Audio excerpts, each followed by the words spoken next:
All right, we are back. I'm David Yakir with Sandy Kleiman, and our guest today is Theresa Vargo and the art of intimacy. You know, when we left off, we were talking about compassionate communication. And I know it's sort of out there, and people may feel that they understand what that is. So I thought, I know that actually out of the studio, that you guys, Sandy and Teresa, you guys have talked about it. And I thought maybe you could give us sort of a preface and maybe take us through an example of what this thing sounds like, what it looks like, well, what it looks like, what it sounds like for our audience. Definitely, David. I think that is a great idea. So what I was saying to Sandy earlier is we want to set these kind of communications up for success. So if you have something to share with your partner and you're feeling really angry or frustrated, this is again a piece of the mapping you want to witness with your partner. You want to see, is this a good time to talk to you? I have something I need to tell you, and I'm feeling angry, and I'm feeling nervous to share this with you. You want to give your partner permission to say, no, this isn't a good time. Or so yes, you're sort of safe porting them into right. What you're going to say something that needs attention. That's right. It needs full attention. So set it up for success. Mm-hmm. And give your partner an out if they can't handle it in that moment, and then they can return and say, give me 10 minutes. Or maybe tomorrow morning would be better. And it's great. Nothing has to be said right in that moment. That's right. Not to make light of this, but as the one male in the discussion, I did hear the two of you giving sort of a very funny example. And I have a perspective on this. And I think most of the men and women out there run into a very similar situation. And it's not as simple as it may sound. But the idea of leaving a toilet seat up.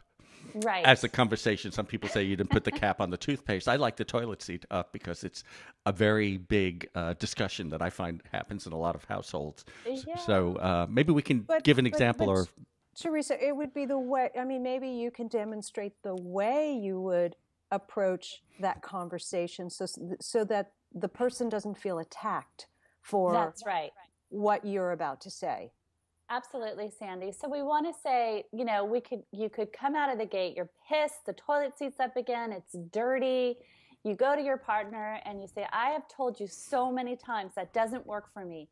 And your partner immediately goes into defense, and he or she keeps leaving up the toilet seat. And it's going to completely discard your request because of the way that you communicated that. It's kind of a little bit of passive aggressive behavior that gets implanted in the relationship because of the way you came at him for there you go again, right. Leaving that right. So how would you say it? How would you being disturbed by that issue, how would you approach your partner and say it in a way where they're going to receive what you're saying? So we want to start with, is this a good time to have a conversation with you? Yes. Turn anything that's distracting off, TV, newspaper, whatever's going on around you, and lean in, look at your partner. Have some eye contact, really take a moment to connect with your partner so they can hear you. Mm-hmm. And what we want to do when we have these conversations is face heart to heart. So you're literally communicating now. It's intimacy. So, and say, I really want to share this with you. It really bothers me when you leave the toilet seat up. I feel disrespected that you don't hear me. And my need for cleanliness and my need for me to feel like I want to use the bathroom on my terms isn't being met.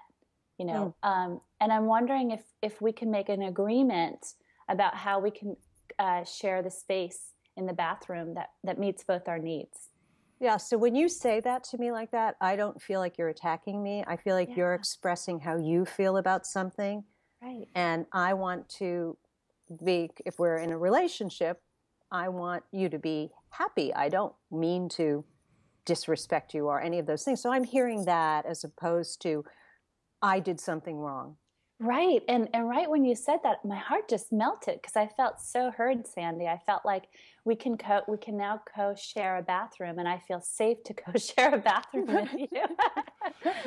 What happens if there's a slight disagreement on the request? We can. So what what I implant with disagreements with my couples or in relationship communication, I say, okay, somebody has to take the reins.